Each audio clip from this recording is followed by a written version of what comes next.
Okay, so civilization is ending. Wait, there's more. Don't worry, civilizations do end. That's okay. The civilization that we're in right now, as we know it, is in collapse. Don't be afraid. That's what happens with civilizations. They rise and they fall. The life that we are living is full of confusion and disappointments and suffering. That's okay. Life is supposed to be like that. We have the ancient Vedics who taught us that. All life, all of experience is suffering. The Gnostics taught us the same. It's a corrupt world. It's a mess. It's supposed to be. You're a mess. How dare you? It's okay. You're supposed to be. Everything is as it should be. The hope that I have is that if we can accept that things are as they are, rather than continuing the lie and the delusion, then we can make things better and we can make things easier, but not perfect. There is no utopia and there is no such thing as perfect. You will never be perfect. The world will never be perfect. And that's okay. That's good enough. Good enough is good enough. We must rid ourselves of the ideological leaning towards perfectionism because it is driving us mad. Really, really crazy. And not yet, but soon, people are going to get very, very angry again, and there will be violence again. That's okay too. That's what happens in civilizations. Hello. Just passive-aggressively sneer at these people. I'm joking. Are you together? There's 2 seats here. There's 2 seats right here, if you jump in there. Well, wherever you like. I don't mind. The reason why this is happening, well, there are multiple reasons why this is happening, but I just want to go through, there's 4 things that this is doing to us at an individual level and at a local cultural level, so that things that you will detect in your day-to-day lives come through. You're okay. Hiya. It's my seminar, I can invite you in. Sit wherever you like. So there are 4 things that we're all going to see in ourselves and we're going to see around us. I'm going to write on the board if that's okay. Cool. So we're becoming more atomized, which means we're cutting off from each other, and we're doing this willingly. We want this, which is strange, but that's because we find other people unbearable. So we're becoming more atomized, and we are becoming more rigidly individualistic. Individualistic. Okay, we got there. Well done. Good chap. Well done, well done. The atomization is there because we cannot stand other people anymore. Their imperfections reflect our imperfections. Their shadow, their unconscious activates our shadow. We hate to see that in ourselves. Why? Because we're becoming sick. We're becoming very, very narcissistic, very solipsistic, and we want to think of ourselves as perfect and virtuous. We are not. We are dirty, naughty little creatures, as we should be, as we always were, and that's okay. So the atomization is a drive to get away from bad feeling, to get away from bad feedback. This is London. There are lots of people here. They're quite annoying, aren't they? This is very annoying. People everywhere. It's very hot, it's very messy, and a lot of chaos. So what we crave now is solitude. Solitude from the other, solitude from other people. Hello. There's a seat here. Well, you can sit wherever you want. You can sit over there as well if you want. It's up to you. I'm going to come back to this because it underpins everything else. So I said that we are becoming sick. We're becoming narcissistic, solipsistic. That is our sickness now, is narcissism. Yes, I'm not saying if you are the victim of narcissistic abuse, it's you, not them. I'm not saying that. I'm saying that broad scale, we're all becoming more narcissistic. NPD, as a personality disorder, is becoming more commonplace because people are traumatized. So our culture is going into mass trauma at the moment. The second thing of the 4 things is that we're becoming more rigidly individualistic. And I want to draw some distinctions here between this and narcissism. It is a nuanced point, but the nuance counts a great deal. We are becoming more narcissistic and we're becoming more individualistic. The difference between individualism and narcissism, the first major difference that we need to consider is narcissism is delusional, whereas rigid individualism is merely greedy. It is greedy. Oh yeah, come through. There's a seat over there. Grab a seat. Narcissism is exploitative, whereas rigid individualism is merely self-centered. Exploitative. So it actually needs people to dominate. It needs people to take from. Rigid individualism is pleasure-seeking, whereas narcissism is dominance-seeking.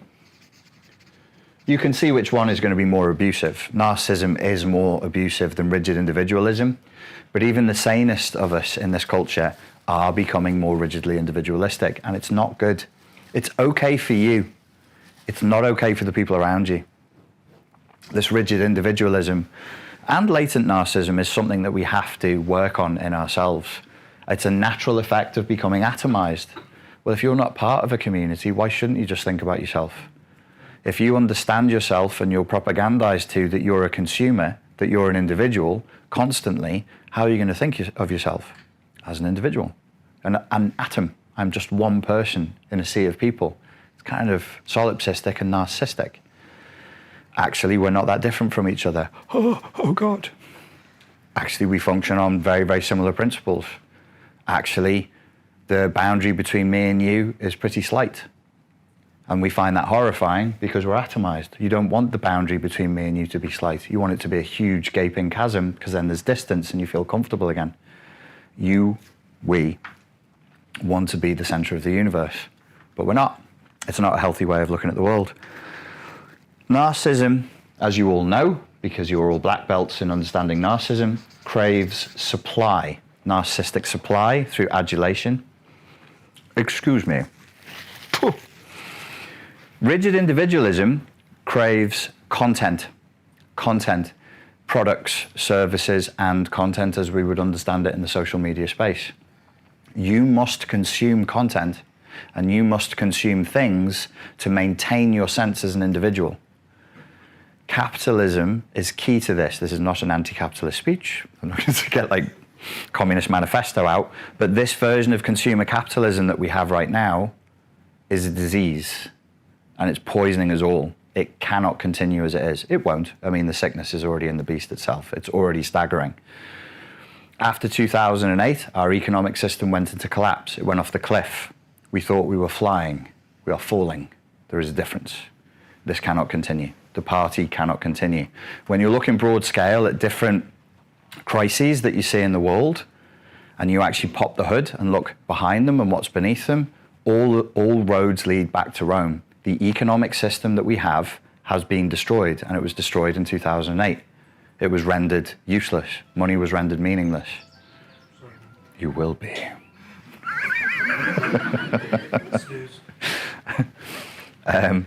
So, rigid individualism, you might think, well, I'm not a narcissist, it's just rigid individualism. It's still painful for the people around you when you're rigidly individualistic, because you render the people around you ADHD.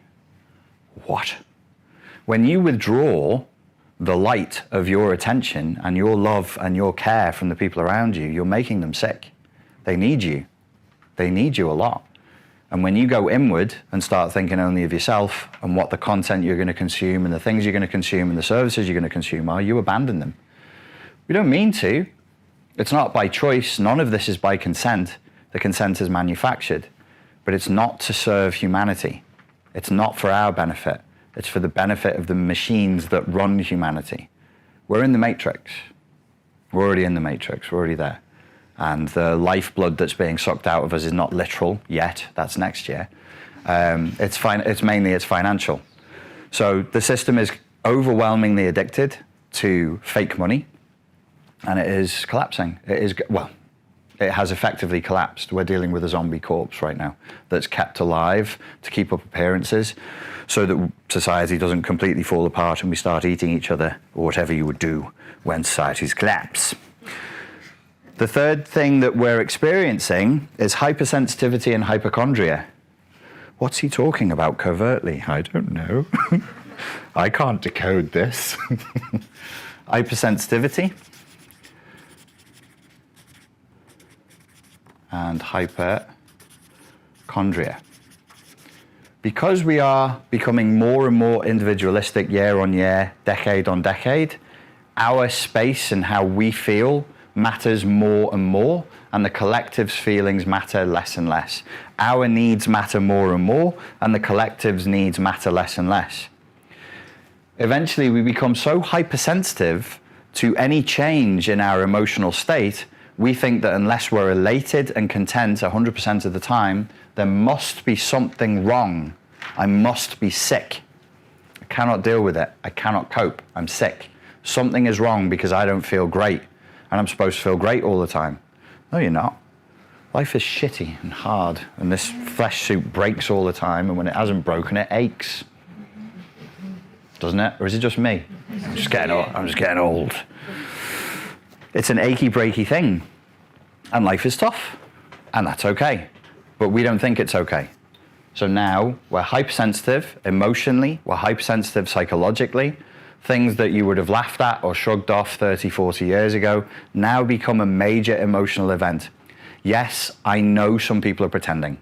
Some people are engaging in histrionics. It's performative. They're reaction seeking.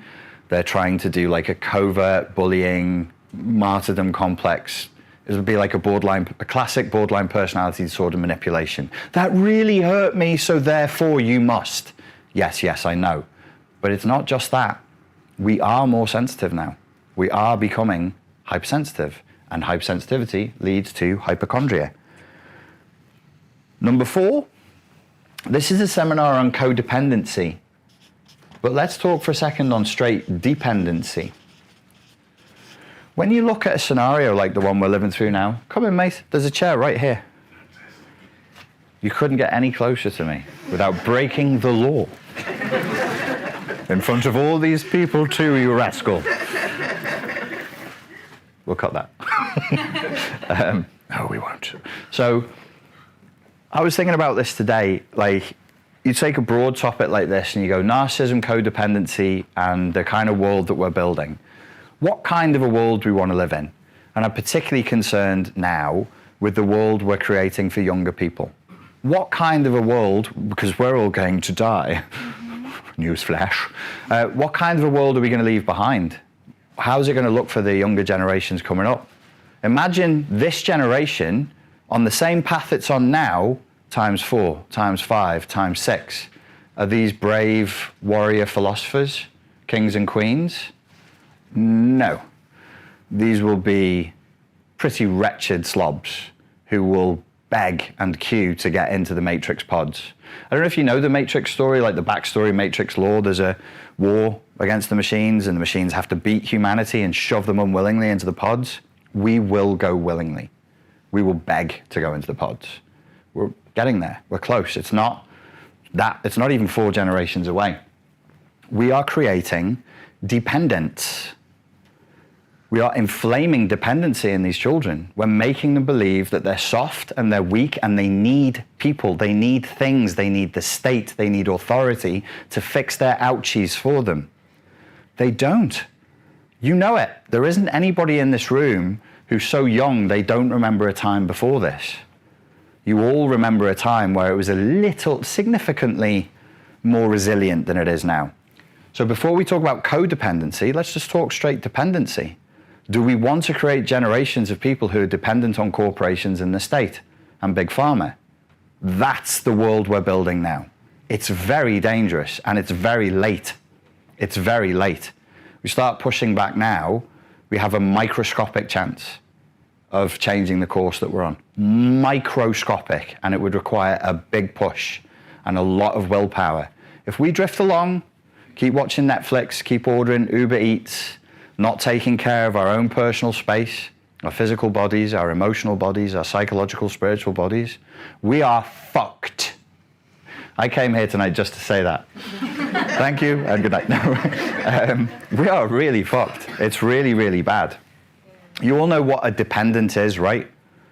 So we're creating generations of dependence because we're becoming more dependent, and they're looking to us as role models, and they're seeing our dependency.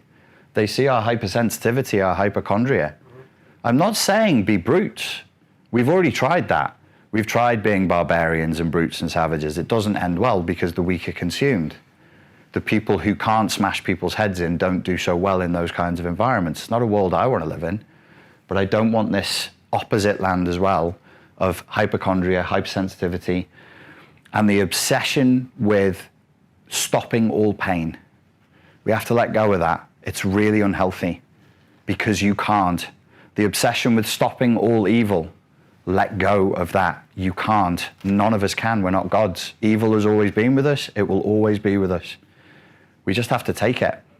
There's a question I asked in the Liverpool seminar. If I have a choice and this gentleman is being beaten up, and I have two choices. One is I can beat up the guy who's beating him up, or I can teach him to beat that guy up. Which is the better option? I hope you'd all agree with me. The second option is the better one. Only I get narcissistic supply if I save him. Saved you, mate. Sorted that out for you. Oh, there's no need to pay me. Oh, you will. Okay, thank you. That's some bullshit. He should be experiencing that. He should have the power to do that. He should be trained to fight. He should be trained to take on his enemies. What kind of a world are we creating? And what kind of people do we want in the world that we're creating for the future? Do we want them strong, capable, tough, able to think critically and handle problems, physical, mental, emotional, all the problems of humanity? Or do we want them weak, whingy, drug addicted, and dependent on the state? We're being bred into like neo-slaves, but there's no crop in this slave plantation. We're the crop. We're the crop. It's bad. It's really, really bad. We're the ones who are getting harvested here. So what's caused this?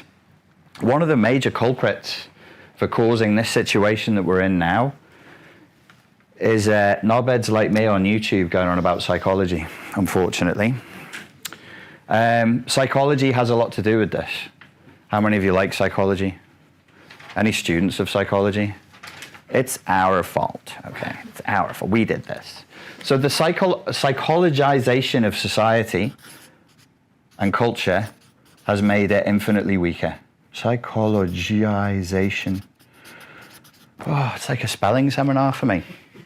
And it's made us rigidly individualistic. Why? I'm going to try and read my own writing here, and it looks like scribble. Jan de Vos said, the phenomena of how the sciences, psychology, became a hegemonic discourse delivering particular signifiers and discursive schemes for looking upon oneself and the world. In plain English, psychology gave us a narrative for how we see ourselves and others, and it's not a good one. Psychologization is a sickness. Yes, you are, in some sense, individuals. Yes, you have personal trauma. There's no doubt. But that is not the most important thing about you. Far from it. And it does not stop you as much as they would have you believe it does. It does not weaken you. Everybody throughout all of human history had personal trauma. Everybody suffered. We're not unique. We just have more words to describe it. Name any great leader, freedom fighter, anybody you admire from history. They had personal trauma. Religious figures had personal trauma. And they got on with it anyway. It's not the most important thing about you, and it's not a healthy way of looking at the world. It's important. But there's many ways of looking at the world that are important. A religious worldview is important. So the psychologization of everything has made us think of ourselves again as consumers and individuals. But we're not evolved for that. We're not evolved for consumption and individualism. We are herd creatures, and we're evolved to survive in very difficult, low-resource environments where shit needs to be done or we die tomorrow. How dare you? So we've lost our significance to each other. You can't just replace the significance that we used to have in low resource environments by telling people that they matter. I can't just, I'm going to pick on you. You knew this would happen. I can't, what's your name, sir? Deep. Deep. I can't just say to Deep, you matter. You watched The Walking Dead, right? Or you tried to and then gave up, most of us did. That kind of a scenario where you could die at any moment, or a war type scenario, and if Deep's the only person who can protect me, I may not personally like him. But if he saved my life a couple of times and he disappears, that's a problem. Do you understand the difference? It can't be symbolic. It can't just be Deep's a baker and I like his buns and that's what makes it.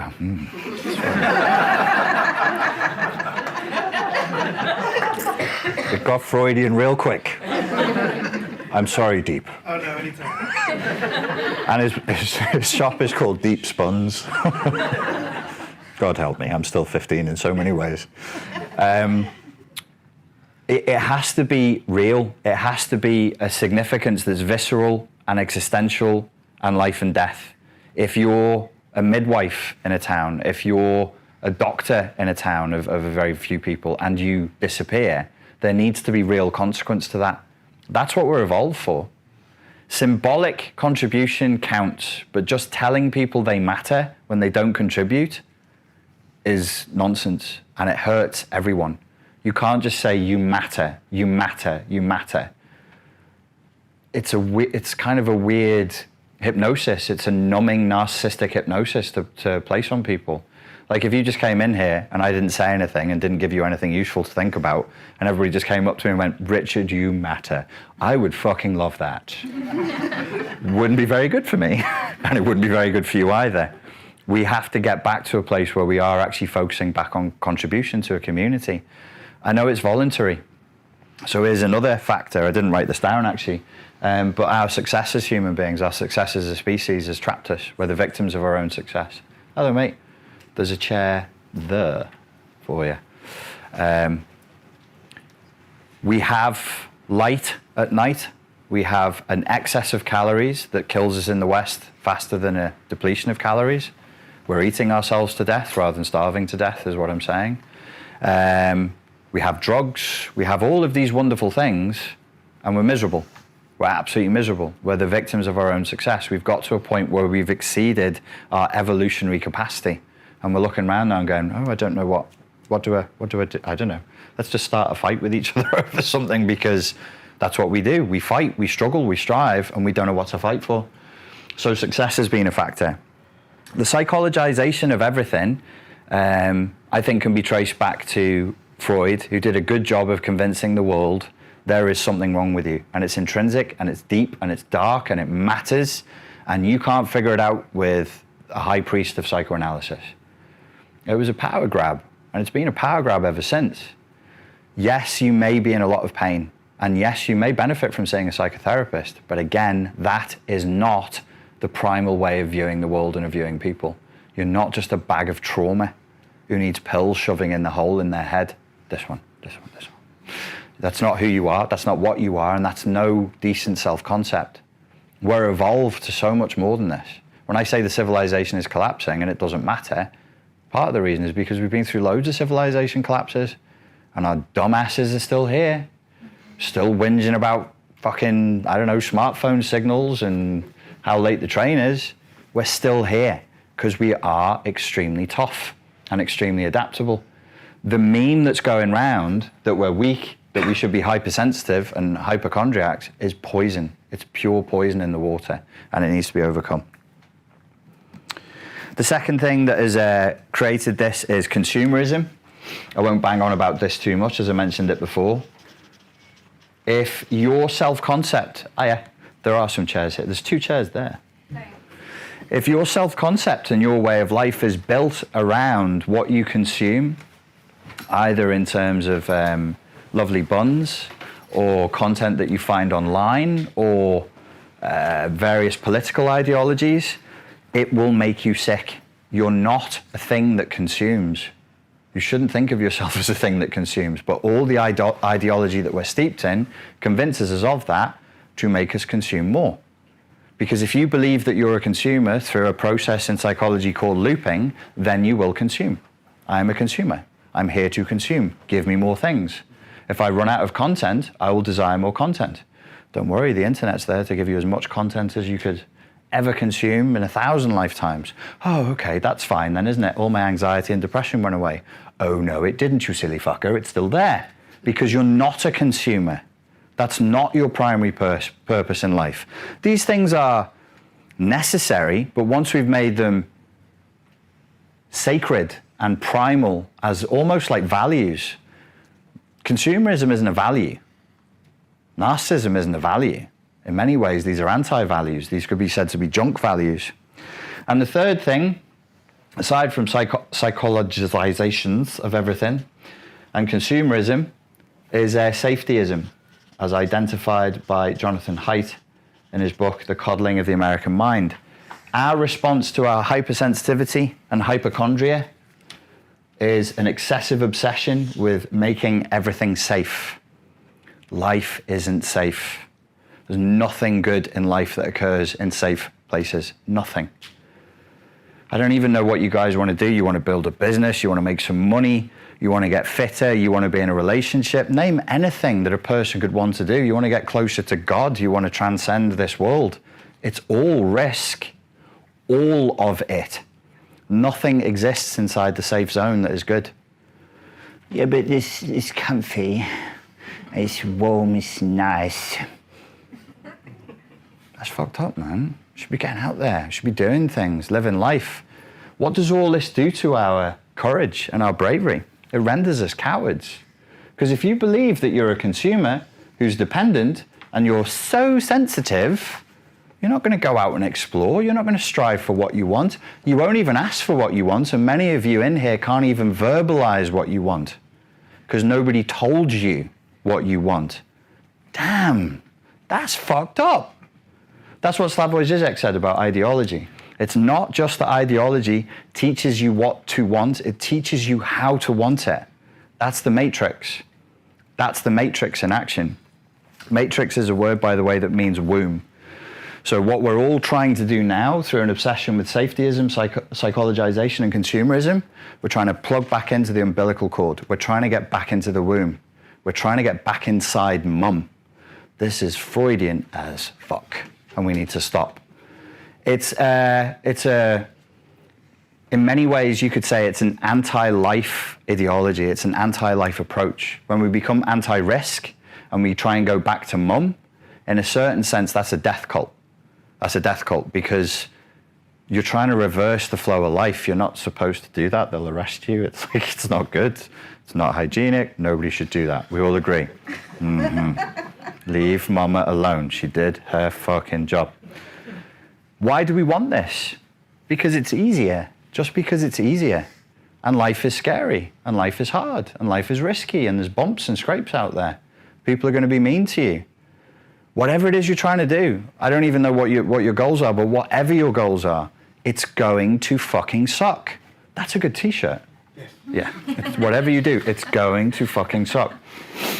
It could get Freudian again, though. Be careful, careful, careful, deep. Now, watching you. This probably is something that we can take on voluntarily.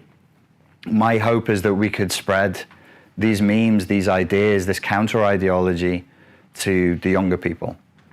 Get it into schools, get these ideas back into the mainstream so that we can combat this thing that we've been lulled into. It's a kind of a mass hypnosis. We're being lulled to sleep. And sleep is all that's required. That's all they need from you. Do as you're told. Go to fucking sleep. Stay at home. Stay in the womb. That's your house. That's yin. Yin is inside. Yin is safe. Yang is outside. Yang is risky. So when you have ideas like toxic masculinity, you have to talk about toxic femininity as well. When yang is toxic, you have a danger daddy. You have a daddy who's really dangerous. He's going to take you to bad places, do dangerous things with you, and not take care of your safety. What is yin when it's toxic? Yin when it's toxic is a smother mother. She's a bully. She wants to keep you enthralled and in place. She actually is trying to reconsume you. The borderline mother is most afraid of the child trying to leave, trying to individuate.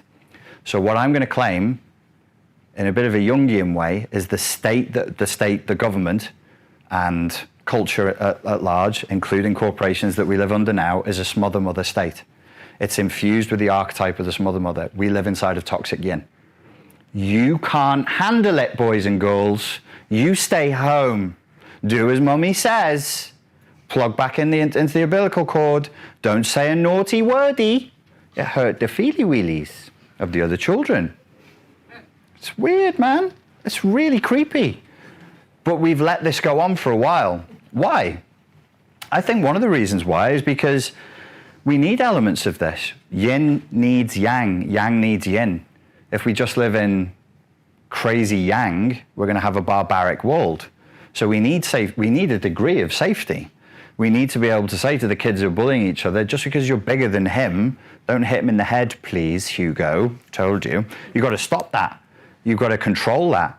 It should be yin and yang working together in a dynamic way. Yin cleanses yang, yang cleanses yin. The two need each other, they complement each other, otherwise you end up with death. Safetyism is a culture in which safety has become a sacred value, meaning people become unwilling to compromise safety for practical and moral concerns. Does that ring any bells for you? People are unwilling to compromise their precious fucking safety for practical and moral concerns. That is the world we live in now. And it's not going anywhere good. I'm very concerned. All joking aside, I'm very concerned where we're going right now. I think at the end of this road is gulags and genocides. That's not overstatement. I'm not being hyperbolic. I'm not being dramatic for the sake of it. That's where I sincerely believe this goes to, because if you understand history, this is how it always started. It starts with this shit. Ideological poison. Do as I say, because you can't cope. Give me your power just for now, comrades. Just for now. It's an emergency scenario. Just hand it over. We'll give it you back later. Just put on the little hat with the skull on it. Do you ever see that sketch where they put on the hats and they're like, are we the bad guys? Dressed in black. It's a skull and crossbones. No, we're the good guys. I don't know, we look like the bad guys. So that's toxic yin. And I think that's what we're dealing with now. And I suspect that the way out of that would be noble yang, to have it's not one or the other. It can't be. When you think of the yin-yang symbol, I don't know those of you familiar with Bruce Lee, when he created a symbol for his style, it was called Jeet Kune Do, and he drew arrows around the yin-yang. You're supposed to think of it like a GIF. Is it a GIF or a GIF? We'll say GIF? You think it's GIF? I think that we're wrong, but I like saying GIF. Which of you depraved people says it's GIF? It's not? Nobody says it. I usually get one per... It's GIF. Is it really? Thank God. You are convinced. He's like, it's fucking GIF. Keep doing this shit. It's fucking GIF. Let it go. Okay, it's GIF. So we should think of it as a rolling thing. You should never imagine a yin-yang as static. Think of it as rolling. In Chinese philosophy, stasis is death. The only things that are still are dead corpses. It should be moving at all times. So what I'm proposing is a movement back towards a state where we say, okay, let's assume that people are tough for a change. Let's assume that people, individuals and small collectives can handle this shit. Because we're all adults. Why are we handing over so much power to the adults in government? Are they smarter than us?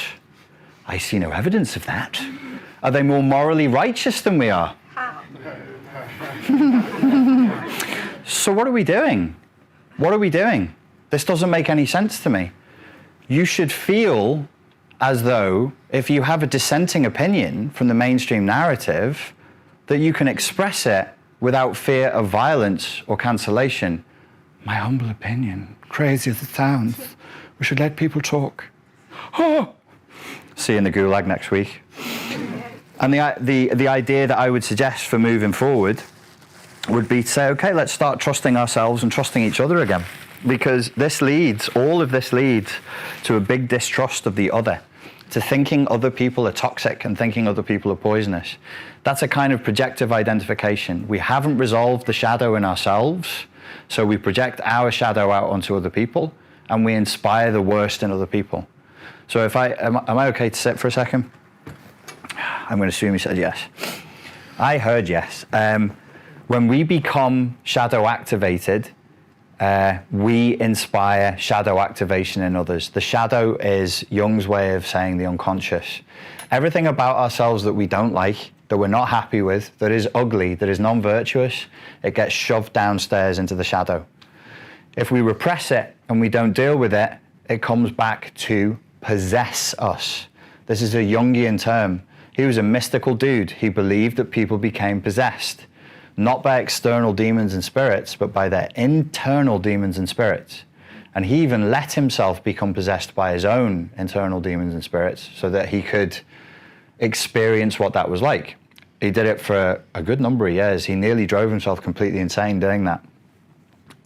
I think we can collectively become shadow possessed. We have a collective unconscious, we've repressed it, and we're trying to portray ourselves as virtuous. Virtue is good, virtue is great, but we're not perfect. None of us are. We all have aggression, we all have jealousy, we all have rage. I know that this is difficult because for 8 years I worked with a majority female client base, and I would say, are you angry with your ex? No. No. You seem angry. I'm not. Fucking angry. Let's talk about our beliefs around anger. Did mother tell you that anger was ugly? Do you think anger is an ugly thing? Do you think you shouldn't feel that way? And then you get into the core beliefs and you're like, okay, I think anger and jealousy is petty and ugly and disgusting. Okay, then you're petty and ugly and disgusting in some ways, and that's okay. Can we go there? Maybe. With men, what are you going to get with men? Are you sad right now? No. Fucking sad. Whatever.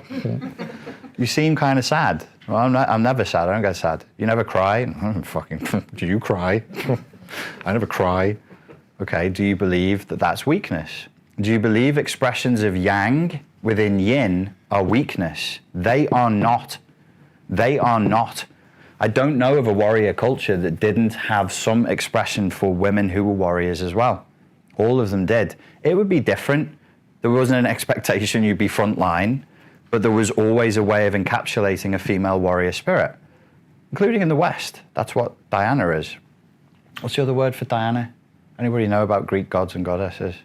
Diana was also, I can't remember, it'll come to me.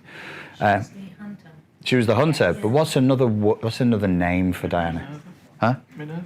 Is Minerva another manifestation? Do they both use the bow and arrow for hunting?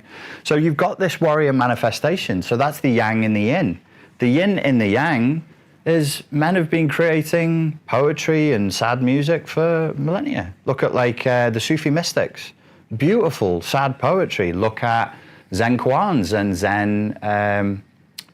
Zen poetry, Japanese poetry. It's beautiful. It's sad. It's very delicate. Some of it is very delicate, written by guys who can cut you in half with a 3.5-inch razor that they carry around. We don't need this weird, polarized, boys are this and girls are that. I think it's made us really, really sick. And the way that we've tried to heal that has made us even sicker and more confused. If we can understand and respect the necessity for yin and yang, for the woman and the man, respect the woman and the man.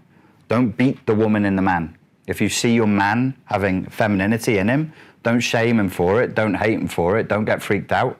If you see your woman, the man in the woman, the masculinity in the woman, don't hate her for it. That's where it's supposed to be. It's sacred. We need to have reverence for that. And I think that's one of the things we've lost, because we've lost a sense of that which is sacred. Okay, 40 minutes, not bad. I'm going to take some questions now, and then we'll take a break. Does anybody have any questions about anything I said? Because a lot of you are looking at me like this. The fuck did he just say? I'm sure I disagreed with some of it. Yeah. Okay. You concur.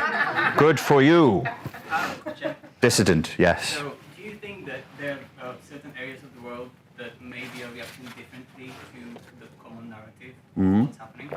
Are they more defiant? Do you see that? Or do you think we're all going in the same direction? There are different places responding in different ways, for sure. For sure. And it's hard to predict who's going to do what. We discussed this before the seminar started. Brits are quite defiant compared to other places in Europe. So there are signs up telling you to do the thing. And then like 90% or maybe 80% of Brits of all ages, all backgrounds are not doing the thing. So you think, that's interesting. I actually thought we would be quite obedient because we're, if they make jokes about Brits, it was like, if there's a queue, the Brits will go and join it. We'll be compliant, we'll do the polite thing. So it's hard to predict. Countries where I would have expected total rebellion, like Australia, have the most amount of submission. It's insane. I really thought that they would be like rising up. And it's not quite happening that way. Go ahead. Yeah, sure. Do you think this is because the institutions in those countries are a bit more corrupt? I mean, they don't look corrupt on their own community. Yeah. Do you think this has a role in that? Like maybe the whole media and the government is more in control of the whole system as opposed to in other countries? Did you just say the Australian government is in bed with China? Cut that immediately. MI5 and MI6 will be after you. Corruption, I don't know. I'd love to know what the source of this is and the relationships with the source and the many tentacles stabbing their way across the world. There was one country whose economy grew in 2020. It's called and all the masks and all the testing kits that you have. Hashtag just saying. If I say lol afterwards, it makes it all okay. Lol. It just came from right next to where they make this stuff. Is a coincidence, though. This communist-era laboratory that's been cited 3 times for safety violations, but just from the bush outside. We didn't know. It's from over there, like from 200 meters away. Yeah, so corruption, yeah. I don't know whose hands are in whose pockets. The Czech Republic announced today, that's where I spent the first 6 months of this year, that they're going to lock down the unvaccinated, the same as Austria. Yes. I have thought about that. You be careful with those things. I know. I think I'm in safe company. I think it's from the Jesuit religion, and I think that the Jesuits now rule the world. I think that's what it is. Could be. And I don't think any government has autonomy. I think it's all run by the one at the top, and no one is independent. We're not independent of that. No country is independent anymore. I think it's a one world government. You think it's already become a one world government? Interesting. Yeah. I wonder, like, on a sliding scale of, like, how concretized that truth is, where we're up to. Because if it was absolutely a one world government, they'd just say, listen, slaves, this is what's up now. But maybe we're somewhere on that scale, and in a few years we'll see it get worse. Any other questions? Yes, sir. Richard, at the beginning you said who of us here identifies as codependent. I think the vast majority of the hand. Perhaps the kind of the culture, the society you're kind of describing, perhaps those of us say, well, I have some awareness, I'm aware, but then we might all go home and watch whatever on Netflix this evening. I think you alluded in a recent YouTube about, isn't this a sort of type of purgatory? We're raising our awareness to a certain level, becoming really conscious of certain things, but then what's the action we're taking? Be that inner work or be that collective? Wow, you wanted to have that kind of a seminar. Okay. So the world was created by a demiurge called Yaldabaoth, and this is literal purgatory. I think it's an interesting thought experiment to have, because I always think, well, what would you do if you believed, like, how would you act if you believed that was true?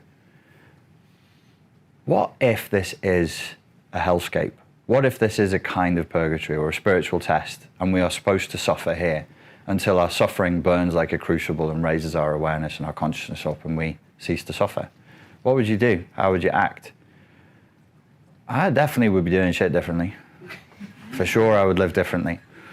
And I think I'd be living with a lot more compassion, because I would see people around me and I'd be like, well, they're just dummies like me stuck in hell. It's not It's not an awful way of viewing the world. It's not a terrible thought experiment to have. But you specifically asked about codependency. What was your question about codependency? Just more the fact that obviously the bulk of us, I think the majority, but the hand sort of said, this is how I identify us. Yeah. Presumably, we've all gone through situations or different things that have made us research, said, education, that presumably has built some awareness about who we are and who others are, how we relate to others. Yes. So it's one of those things that it needs redefining codependency. I have a book coming out in February.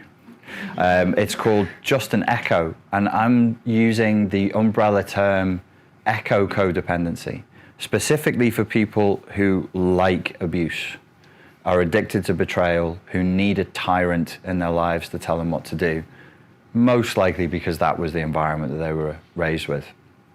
So an echo, we all know who Narcissus is, but we don't know about Echo, his female counterpart. But that's where we get the word echo from. Whatever he said, she would say it back, because she was a completely empty vessel.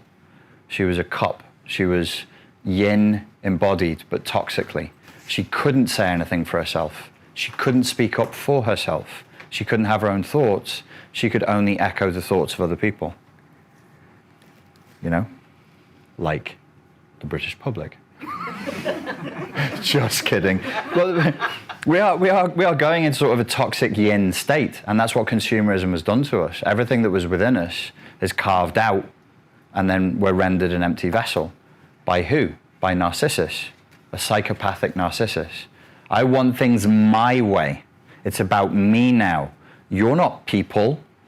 You're just vessels. I put my ideas into you, and you're a recipient of my ideology, and then you spread my ideology for me.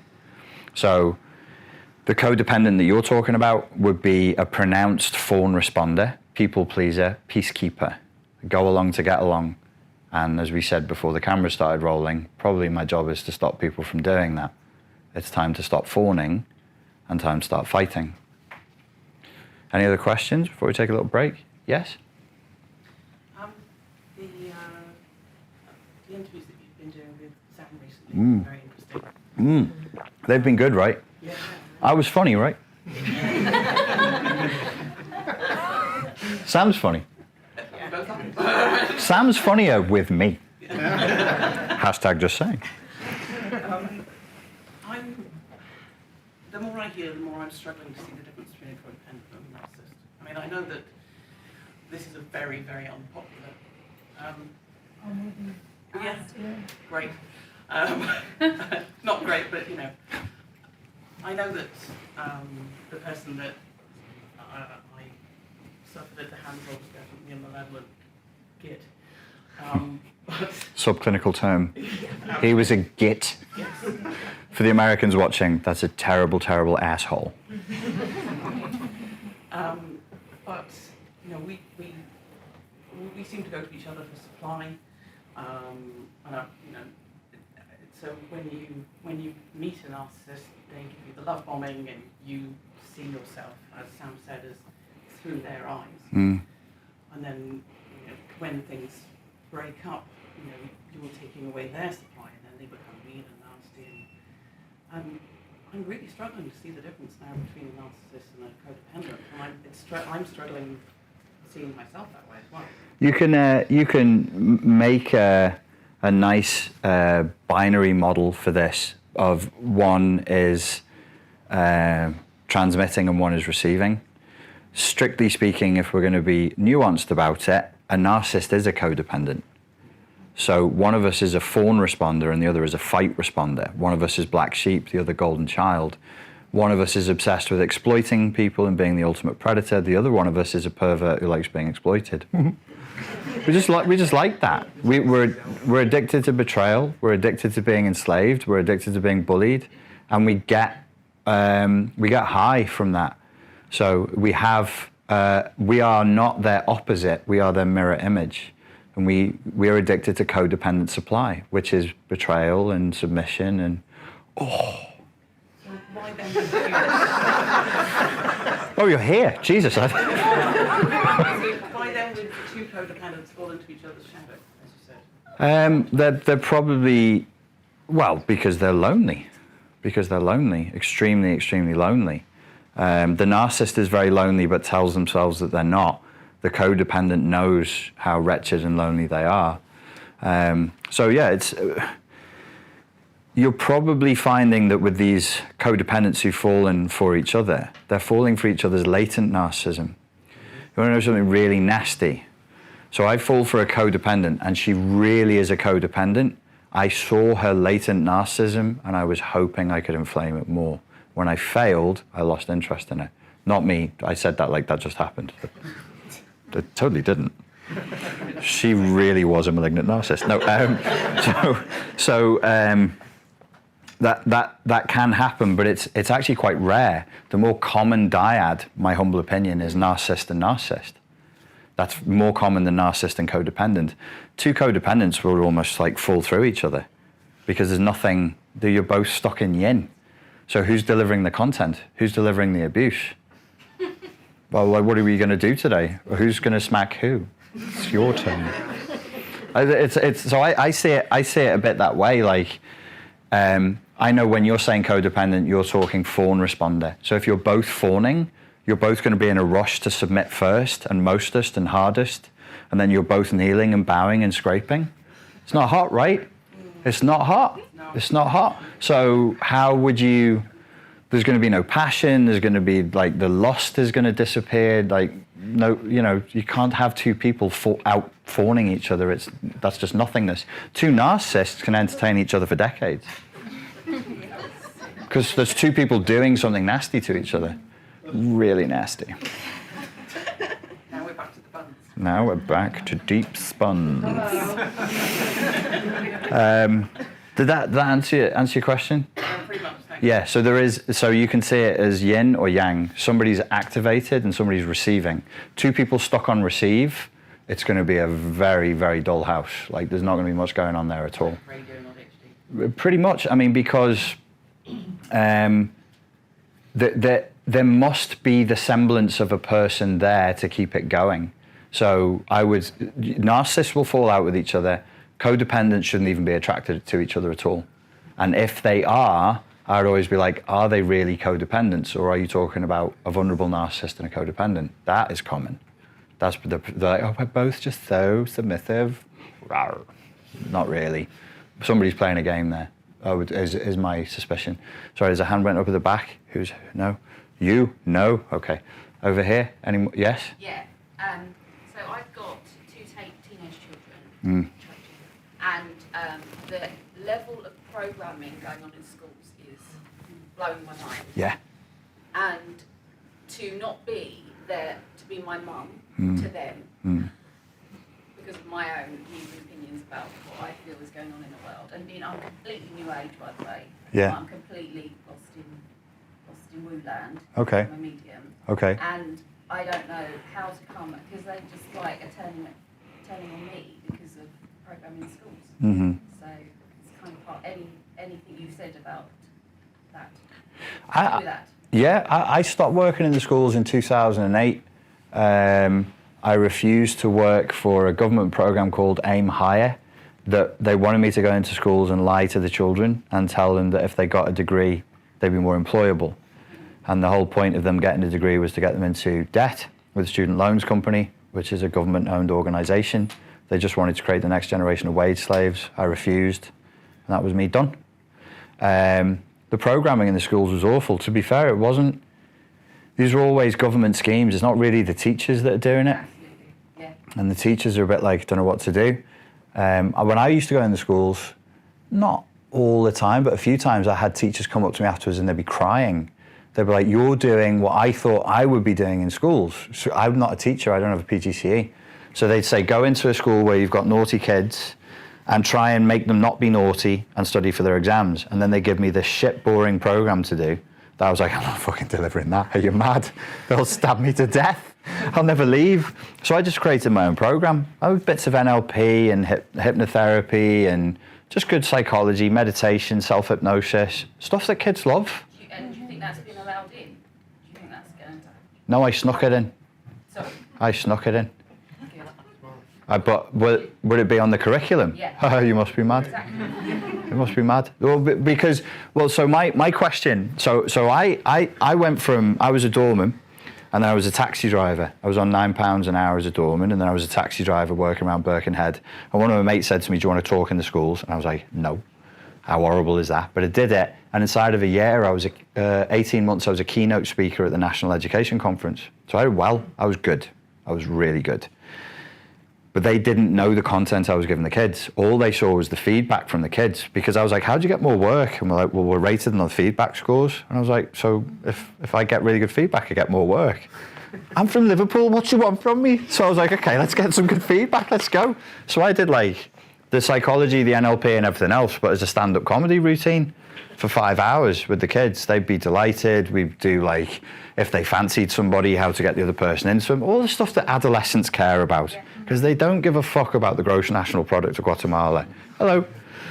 They care about other kids, and they care about being cool. Absolutely. Their whole stock in trade is coolness. They don't give a fuck about anything else, and that's natural and it's good. So I just go for that.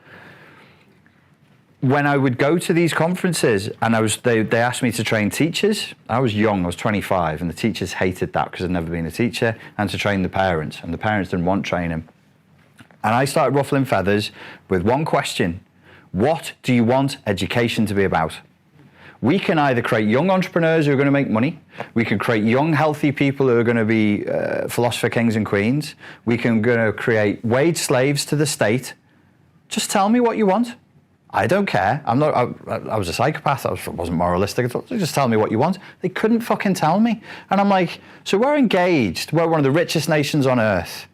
We've got 66 million people in this country, and we're engaged in a mass education project with no fucking objectives.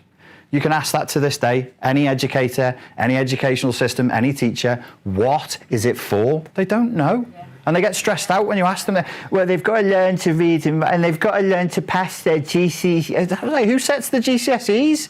Who's setting the curriculums? They don't know how to take out a loan. They don't know how to write a letter. They don't know how to eat. They don't know how to move their own bodies. They don't know that narcissism exists so they don't get into horrible relationships. What are we doing? And they couldn't answer me. So I had a curriculum for them, but they didn't like it. Because it would create a lot of resistance to brainwashing kids who would overthrow the government and emancipate humanity. Well, before I begin, because this next section is extremely painful, does anybody have any other questions about what we covered in the last section at all? Feel free to speak now or forever hold your peace. Yes, Deep? Do you think... Very, very rarely. Okay. The way I think of it is when you say certain people are narcissists and certain people are codependents, I mean, ultimately we have both in us. Mm. And so this whole idea of, putting someone through guilt, some sort of trauma, some headache, fawning and allowing and being kind and caring and submissive. The idea is bringing them together. So that's where, to be whole and to individualize and all that means two people have that, and it's that play in life, and we've lost that, or we think we don't have that. Yeah, you can't play with somebody else if you think you're the only one playing. That's because we're atomized. We're rigidly individualistic. The reason why relationships are in such a bad state is rampant consumerism. People don't realize what it takes for a relationship. Our grandparents knew. Their children didn't. But our grandparents knew. And before that they knew. It's sacrifice. It's never about you. No. And it's about the relationship itself. We're in an anti-sacrifice culture. Why should I give anything up? I'm me. I don't give things up. People give things to me, or I extract things from people. It's sacrifice and it's work. And our expectations are just warped, completely warped. Sarah has a channel. Is your focus still divorce? Or is it life divorce, life coaching? And we had a podcast the other day where I was saying about when I'm coaching women and they're talking about long-term relationships, I go, so you want a long-term relationship? I go, yeah. So I look them in the eyes and I go, so you want to be with one man in your house for 4 decades? and just see if they flinch. Of course they flinch. Everybody flinches. Like, we want security and excitement. A long-term relationship, a marriage, is not a wedding. That's one fucking day. Well, you might get a week out of it, possibly. It's life. You've got to do life with somebody. And the closer you get to the person you're with, the darker they will become.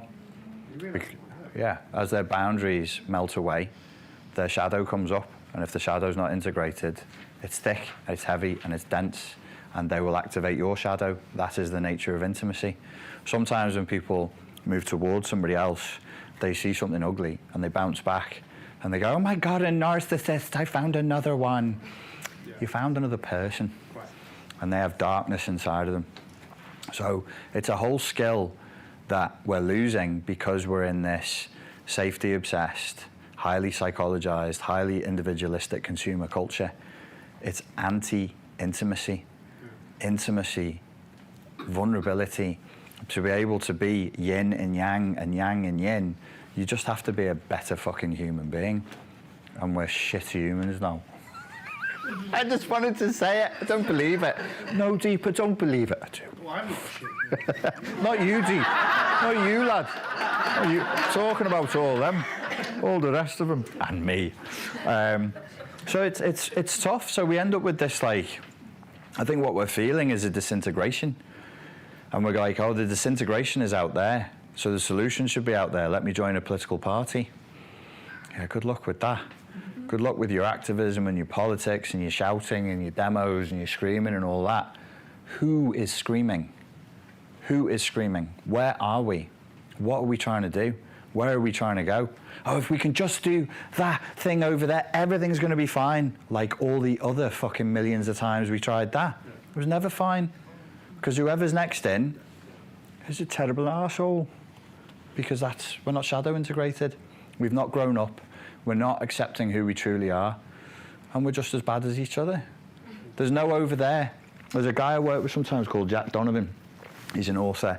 And he said to me once, I really like this, when it comes to utopianism, there is no there. There is no there. Have you ever been to a club when you were younger and you had a really annoying friend who always wanted to just go to different places in the club? It'll be better over there. I'm like, it fucking won't. It'll be like this, but from a different fucking angle. And we're already here. Just dance here. Oh, let's go over there. It's going to be better over there. It isn't. But that's the fantasy, isn't it? Is that I don't feel good in here, so it must be something external to me that's going to make me feel good. Maybe it's the politics, maybe it's the cult, maybe it's the... Yeah, but that's all made up of people. There's only people. And that's terrifying. Don't you guys get scared of that? Like our government, the people who decide whether we get locked down or not. A bunch of... Yeah, the people like us. Like, their socks need changing and they got like a sore back and they forget stuff. I get freaked out when I think about that. I'm like, are they as dumb as I am? Fucking hell, if they're as dumb as I am, they're fucked. But the hope in that is, as bad as they are, if they're just dummies like us, then there is scope for change. Because if you put people in who are slightly less dumb, and that's my political campaign, I'm slightly less lazy and dumb as the last people you had, and that's as good as you get. People would vote for that. Like really mentally exhausted people would vote for that. And that's why I have so much hope for the future. We're going to get into The Cure. It's a great band from the 80s, minimalist. It's very enjoyable. No, we're going to get into the, because you give like these dire prognostications about how the world has gone wrong. I think you have to offer some kind of prescription for how to fix it, how to heal, how to move forward. So I have 5 things that I want to suggest that I think would be, wouldn't fix everything, because we can't fix everything. When I say there's always going to be evil in the world, does anybody be like, ugh, I don't like that? None of you. You don't like the idea there's always going to be evil.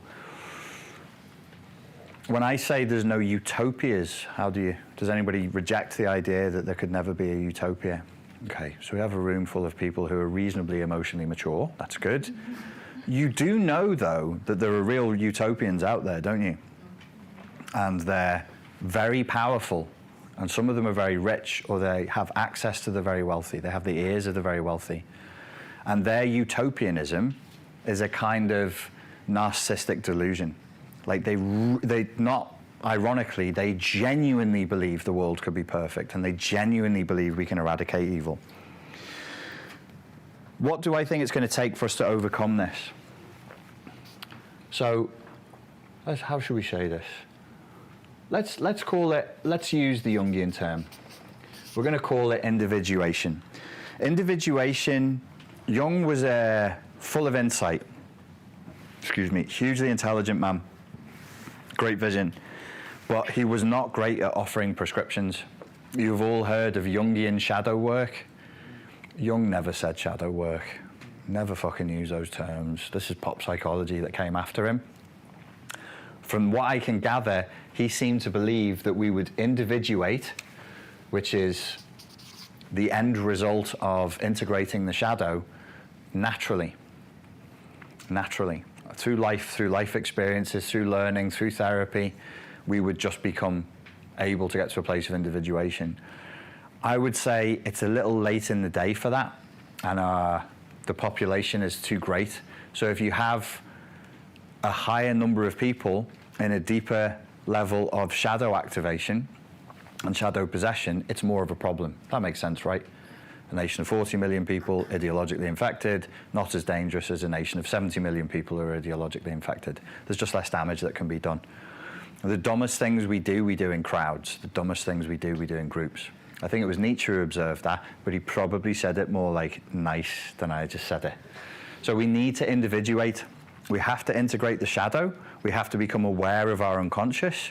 For me personally, if you said to me, how would we do that? Everything that you don't want to talk about is what you have to talk about. Everything you don't want to look at is what you have to look at. The parts of yourself that you reject, the parts of yourself that you might see in other people and you find extremely irritating, those are the places that we need to go to. Integration might be nothing more than acknowledgement. Sometimes you're a bit greedy, sometimes you're a bit angry. My major sin would probably be lust. No, it would be anger. I'm really angry. I get really, really angry. I have a pronounced fight response. Lust is second to that. That's my second favourite sin.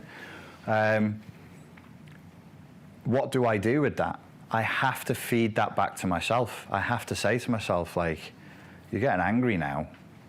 Are you a toddler? Are we going to have a temper tantrum? Like, if you smack it, does it make it better? If you hit your iPhone, it doesn't work any better than it does if you don't hit it. You can have it with a sense of humour, but you must have self-awareness and humility. The humility to say, I am wrong. I am wrong. I could blame my parents. I could blame God. I could blame whoever. But really, it's just me and me. Whoever's got the fault, the responsibility to change it only lies with me. My dad's not going to help me. My mum's not going to help me. God never answers my texts. Snotty. Ghosted by God. That's a good name for an album. Deep, I'm telling you, mate. Listen, this isn't about all this shite. It's just me, like, brainstorming boss ideas and slogans for T-shirts. Ghosted by God. And if I see that out there after this YouTube video goes out, I sue. Ghosted by God. So there's really only you. So the amount of humility and self-awareness that takes is going to be huge. We'll come back to individuation and this thing that is called shadow work in a moment. Number two, this is an easier one to wrap our heads around. We have to grow the fuck up. Now, when you see a problem in yourself or in the world in the coming weeks, if you said, what would happen in this situation if everybody just grew the fuck up? Let's stop fucking around and we all just grow up.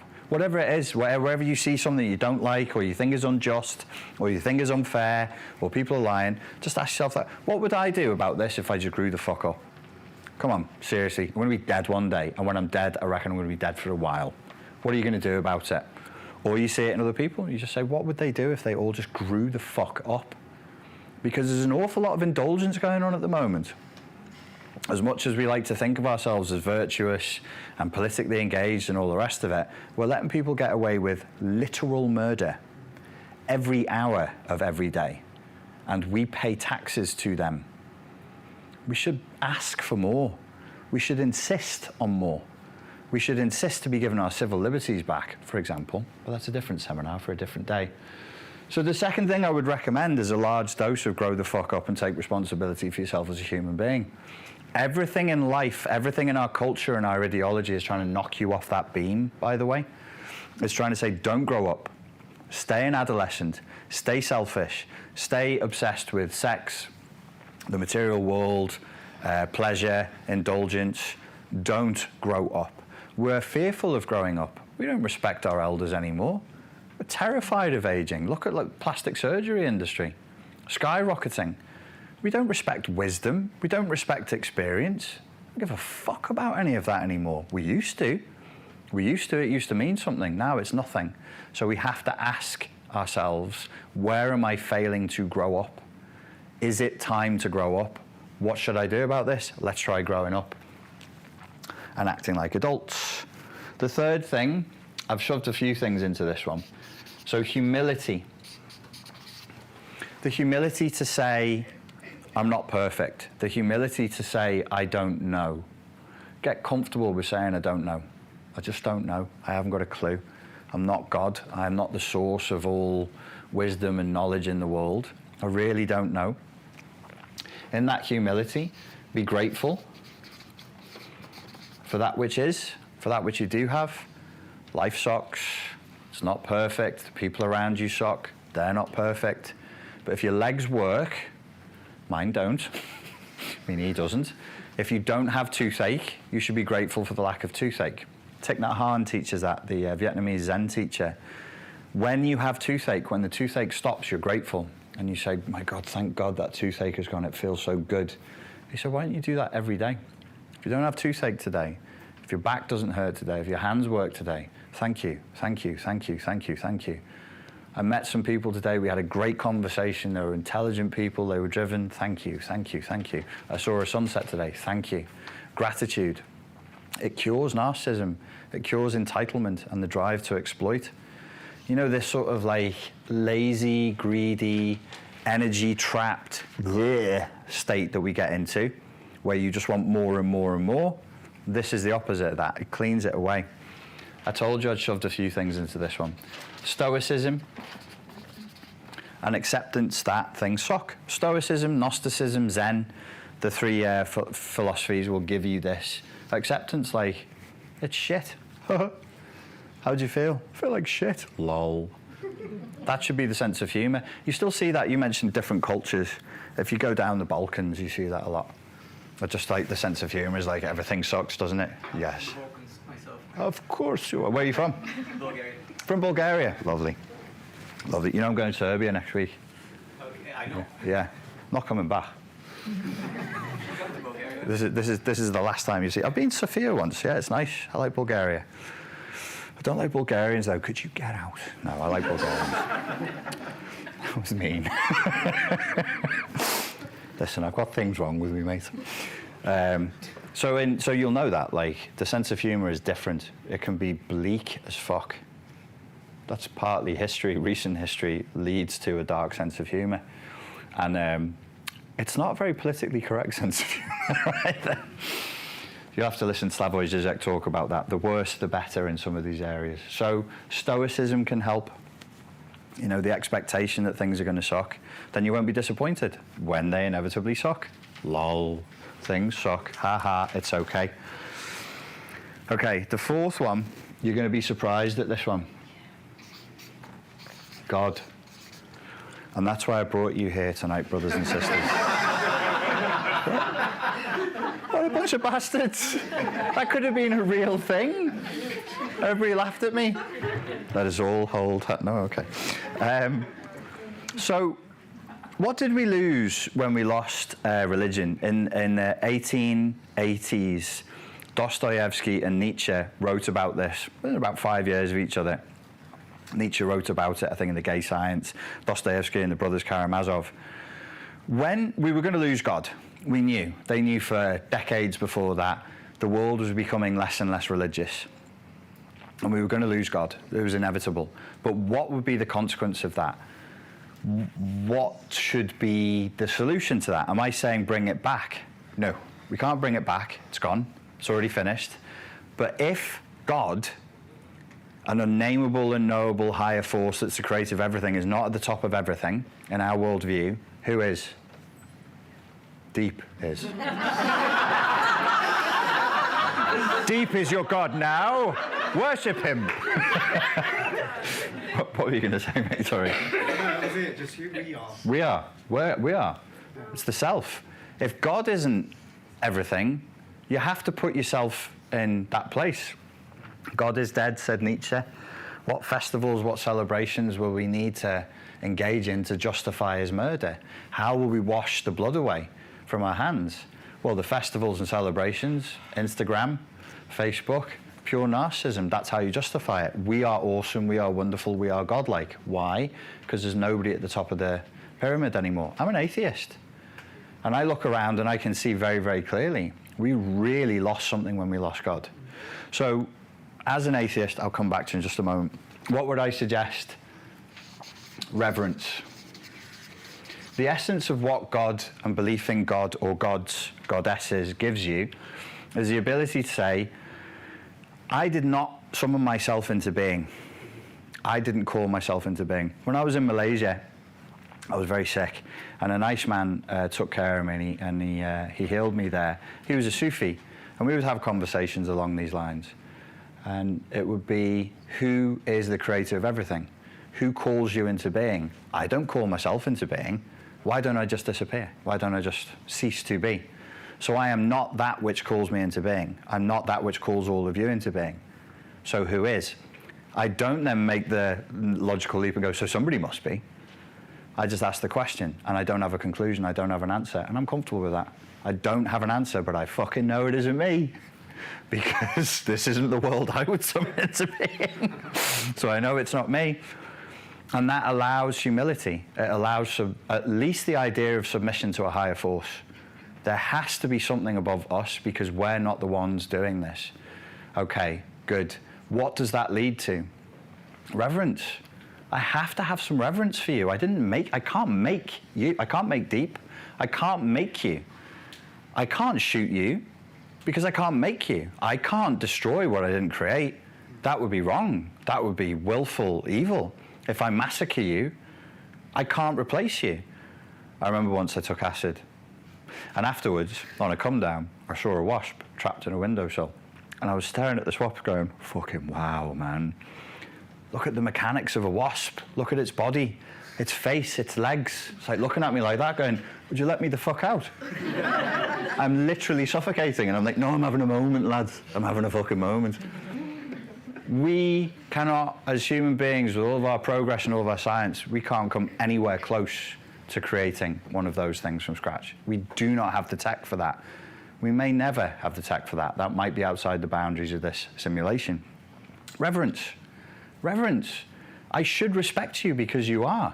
Not respect you. I don't need to fawn and submit to you, but just not show you contempt would be nice. Not be rude to you, not be aggressive with you, not be hostile with you. The thing that you are is amazing in and of itself. I'm not pumping you up.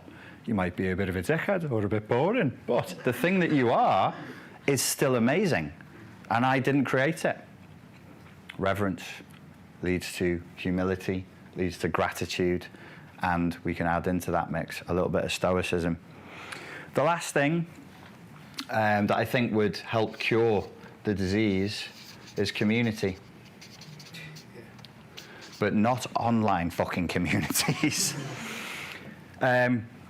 I go to the gym, and I chat to people at the gym, and I go and I do dance classes, and I feel very sorry for people who don't go to the gym and who don't go to dance classes, because it's a very, how should we say it? It's like an alternative experience now. There's more intimacy and interaction in going to a dance class than in hooking up with somebody from Tinder. People do that in a very blunted, cold, armoured way. So you can actually have physical sex with somebody and feel less connection than you can dancing with somebody. I suspect it's because when we do, see, I like bachata, you do Latin dance, it has structure, it has rules, and within that structure and within those rules, there is the capacity for respect. The rules of Latin dance, when they're taught well, are there to protect both people. They're there so that yang can help yin express yin, and yin helps yang express yang. It's a collusion. I'm not trying to outdance my partner when I'm dancing with her. Well, some guys do. They look like dickheads. I'm trying to make you look good, and you're trying to respond to what I'm giving you, to the energy I'm giving you. If it's done well, you can get some real connection there. And aside from that, we do this I do it up in Liverpool. You get people who don't have that many friends in Liverpool. You get students, you get immigrant workers there, people who don't have a community there, and they build one. And it's inclusive. So if you can dance and you see somebody's not dancing, you can go over and you can include them in it. It's community in the old-fashioned sense of a community. It's face-to-face, you learn people's names, you can see them, you can interact with them, there is physical contact, and you can learn an awful lot about people when you dance with them, even if they don't speak your language. Because we are not purely symbolic and linguistic creatures, but the online world makes us that, and it's a perversion. It's a real perversion of our true nature. Language is a part of us, signifiers are a part of us, but there's an awful lot more to us than that. So community, real face-to-face community helps. Communities like this, you could turn this into a community. You could meet regularly here, get to know each other's names, chat to each other, not online, face-to-face, and you would feel the benefits of that. It takes a while, like a couple of weeks, but you would feel seen, you would feel heard, you'd be recognized, because guess what? You need to feel fucking seen, and you're not seen online. Only the avatar of you is seen online. Excuse me, my nose is running. Okay, so have we got any questions before we do a second break and then we wrap up? Yes, you do. You can ask me whatever you want. Yes, sir. Hi, Richard. I wanted to ask you what you thought about, Sam back in, he talks about embracing nothingness. I think I find that quite profound, because I think he relates it to Islam and submitting to the will of Allah. Yeah. And that kind of was an epiphany for me, because I had a phase where I started doubting because of a toxic relationship, and I thought, how the hell can there be God when someone can be like this? But then Yeah.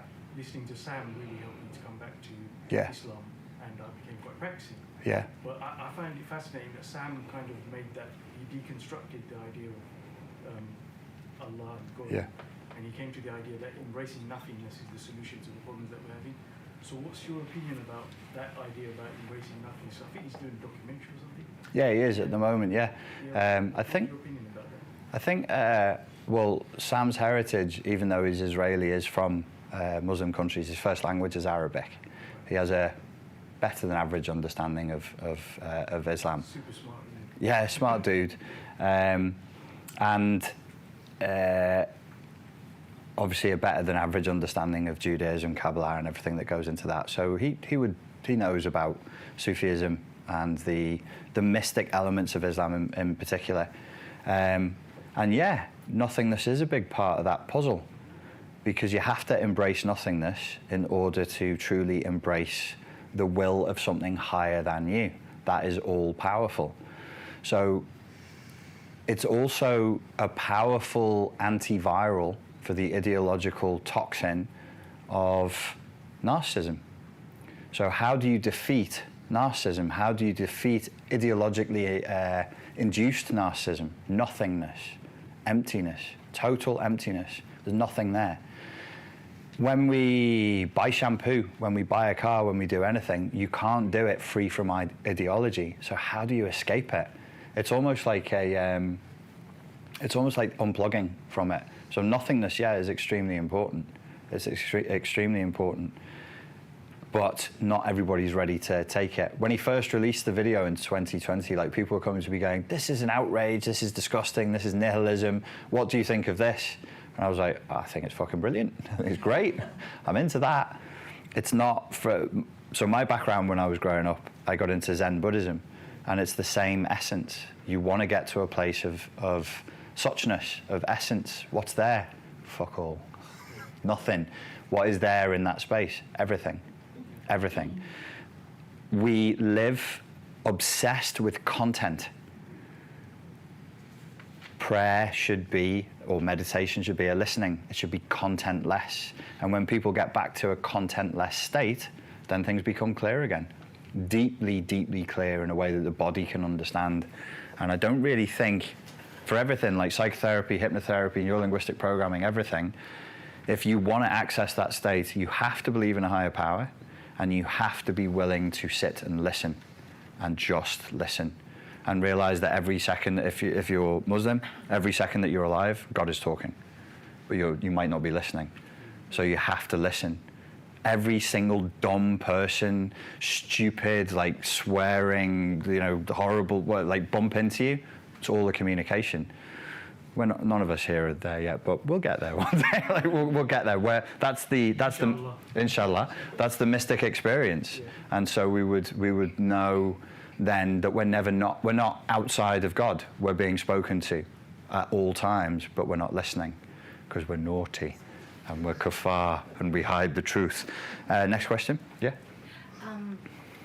Given your point about you said psychologicalization. Psychologization, yeah. Yes. Would one would an antidote to this be embracing the body, embracing all the sensations? Because as many of us have probably experienced, we've had psychotherapy, but we're still triggered. We intellectually understand our problems and the dynamic in our family, but the trigger is still there on the body level, on the somatic level. Yeah. So, perhaps as an antidote, and maybe this is where the femininity movement, the authentic to go back into the body. Is to go back to the body. Instead of the yang of the mind and words and the intellect. It's like a balance between the mental state and the physical state. And so, yeah, I'm into spirituality, and we are taught that the way to communicate or receive messages from God or the all-knowing, whatever you want to call it, is not through the conscious mind, but through the unconscious mind as symbols, as feelings, as sensations. Yeah. So, yeah, would you talk a little bit about perhaps the body as being a counterbalance to the over-mentalization of our world? The next phase of psychotherapy, for it to be effective, will be hormonal and physical, or we will drop it, or it will lose. And there is a chance that psychology may cease to be relevant in our lives within the next few decades, or it will adapt. And if it were to adapt, the only adaptation of the psychology meme, the psychology virus, must be somatic. It's ignored it for too long. And the solutions that are in the body are so much faster. But that's, as you just said, it's a perfect embodiment of the yin archetype. It's practical, it's immediate, and it's in the flesh. Psychotherapy is from men, created it. It's idealistic, it's philosophical, it's in the mind, and it's through words and with wagging of fingers. And later, after we've talked, then there's a payoff. But the yin and the body is here now. So yin doesn't have this, getting into a bit of Taoist philosophy here, it doesn't, in terms of time, yang is into the future. Yin is here, and that which already is into the past. And so the immediacy is always going to be faster in the yin, and the practicality, the wisdom of the body is there in yin. But added on to that, I do think there's going to be a lot of work with hormones. Like we talk about endocrinology and the impact that hormones have on the mind. It's a baby science. We really don't know yet. We're still figuring it out, and we're having major revelations just in the last 10 years alone. It's going to be really important because, yeah, I'm deep into trauma and psychoanalytic theory, but some people's hormones are out of whack. And as we just said about sleep, one of the reasons why sleep will impact our ability to recover from trauma is because it regulates your hormones. There's certain sleep states we're going to have to access if we want to heal, and if we don't let our bodies sleep, we will suffer. and it can induce psychosis, it can induce terrible pain and trouble. Yeah, good point. Yep. We all, in this room, we all understand about narcissism, and most of us have been on the receiving end of it. Mm-hmm. Can you talk a little bit more about the new world and the narcissism that's playing out to us all? The new world. I did touch on it briefly. It's a pod with your name on it that's going to suck the nutrients out of your body, and it's going to play you a beautiful simulation in which you're just having a great time whilst you're being harvested. I'm only half joking, because I kind of think that's already happened. I think our energy's already harvested, and we're already fed a beautiful illusion. Everything is great, and this is wonderful. And you're like, these chains hurt. This box is pretty uncomfortable. Why, if this is great and I'm free, why do I feel so fucking trapped? And my moments, fleeting as they are, of freedom, never come from this culture. They never come from this ideology. It seems to be poisonous, or it went wrong and got poisoned. I don't want it. Most people in this room don't really want it. They're not that attached to it. And if they had an alternative, they'd probably take it really, really fast. So the new world is the Matrix, and it's not a world out there, it's a world in here. And it'll be run by Zuckerberg, and it'll be called Metaverse. We're living inside of a Black Mirror episode, and some of the worst elements of the Black Mirror ideas are coming true. We're already moving into a medical tyranny, so you already don't have a right to say, no, I don't want to be penetrated by the government, thank you. You've already lost, or we are losing that right. So yeah, the new world is the Matrix, to varying degrees of metaphor and literalness. And I really think it will become literal in our lifetimes, because we'll all be told we're leaving too much of a carbon footprint and that we need to spend more time inside the box. It will be just time at first, could you please do 12, 15 hours a day in the box? You can work from there, you can play video games, you can do whatever you want. And then it will just increase and increase and increase. That's our future, and I think people will queue up for it. I just think it was a very interesting point about losing the rights. I think because you have the social contract, it says, okay, you take the vaccine, for example, then you can go about your lives, and then we've lost even that. Now that that's been taken, the next step should have been, great, we've completed the contract between us and the government. But what scares me is that nobody seems to have noticed that step as being surpassed, which is even scarier. I think now more and more people are noticing it, because the conversations I'm having with people now versus even just a year ago are different. The cynicism is a lot higher. There's always hope, Frodo. There's always hope. Yeah, because there is no fight here. There's no major fight that needs to take place. People just have to stop consenting. That's all. They just have to. It's pretty hard to justify. Any other question that won't get me cancelled? We are going to have to clip that. YouTube have warned me. If I mention the vaccine again, we'll put that bit on BitChute or somewhere else where nobody will ever fucking see it. Yes? I want to know what you think about antidepressants, because there's so many people. As though those pills that can give you depression. Possibly cause suicidal ideation and even death if taken in large enough numbers. It feels like the soma.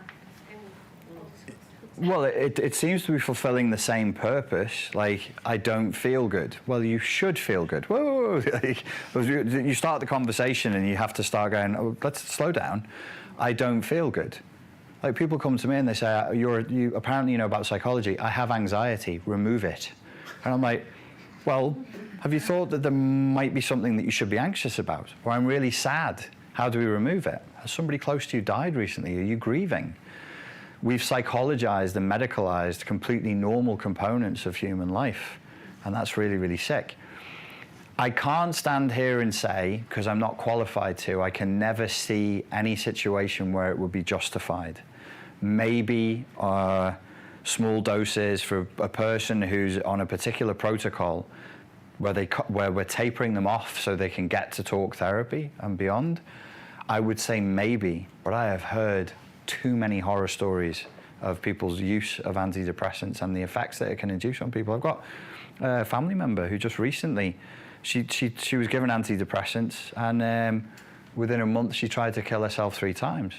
And then when it was researched, the antidepressants that were given, they were banned in 5 European countries for inducing suicide in adolescents. And they were handing them out in this country. So, not a fan. I'm not a fan of medicine for... I think every other possibility for therapy should be exhausted first before we give people powerful, powerful drugs, and they are powerful, you can say that much for them. They really do mess with your hormones and neurotransmitters in a way that we don't know what the long-term effects are. So yeah, not a massive fan. There's another hand that went up over there, yeah? I was just thinking about our moral compass. Mm-hmm. It's totally out of kilter. Mm. And I do feel consumerism and capitalism are driving us into dystopia. Mm. I mean, my sister joked about me having a PhD in melancholy, and that she feels very strongly, like yourself, about the way of the world. So you have a captive audience here, so how would you advise us to ground ourselves in times like these? You're gonna need God, because this is a spiritual war, and you know, philosophy and psychology isn't going to cut it. And people who don't have reverence for something higher than themselves, they won't make it, because this is going to be a real test. Yes. And if you can't conceptualize something higher than yourself, I don't know where you'd get the strength for it. And you said grounding. If you believe that there's something higher than us, then you can have the humility and the gratitude to accept less things. Because most likely, if you play the simulation out forward, if you're resistant and rebellious, you're going to be given less things. Mummy's going to take your toys away until you submit, until you do as you're told. That's what's on the cards. Yeah, so I think that submission to some kind of higher force, I think, is very cleansing, it's purifying, it's relaxing. And I do believe this is supposed to be the way it is, you know? We're lucky, we got front row seats. We signed up for this shit. We probably paid a lot on the other side. Like, oh, fucking hell, front row seats, the apocalypse. Fucking yes. I'll see you on the other side. I won't fucking remember you. Yeah, we all got our memories wiped before we manifest, isn't it? Last question before we wrap for the evening. Yes, it's on you now. So obviously there's a lot of people, you know, have lots of traumas and, you know, codependency, narcissism, anxiety, depression, whatever.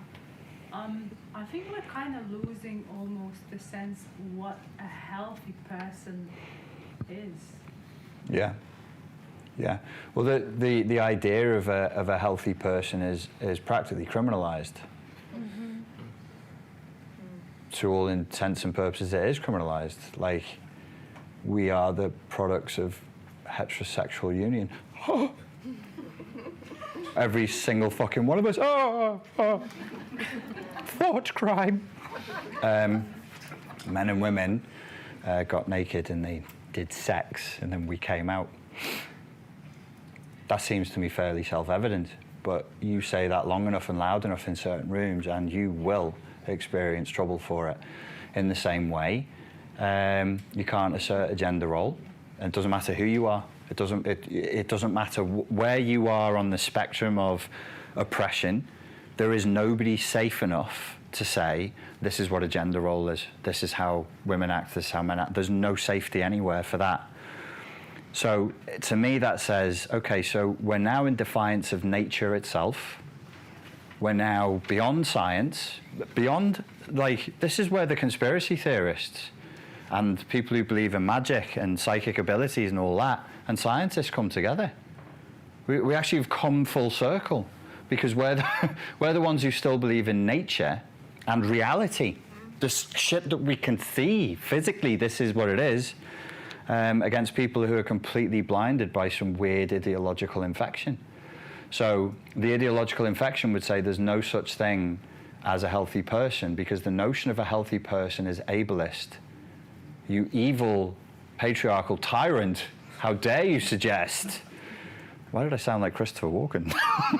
How dare you suggest? Yeah, the idea that there is something normative, normativity, health, rigor. It's an anti-life cult. It's a fucking death cult. It's trying to convince you that you going out of your house, feeling good and having a good time is a crime to somebody somewhere, because not every single fucking human being on the planet can do that. Sorry. Like, you know, sorry that everybody can do that. But we used to accept that. We used to accept the idea that we are different. We shouldn't be different anymore. We should be the same blob. And I myself cannot fucking wait. I just want to be a blob with a mouth that they pour liquid chocolate into. And I'll be like, we fucking made it. This is evolution. I would clap, but like, with my little flippers, just eating more things. Isn't evolution wonderful? I'm a healthy human now. So health, because health is a differentiator and some people are not healthy, that's a thought crime. You know what ableism is, right? Ableism. Could somebody explain ableism better than me? How would you define ableism? Ableism would be if I say that somebody who's more able to do something is more able to do something, it's kind of prejudicial.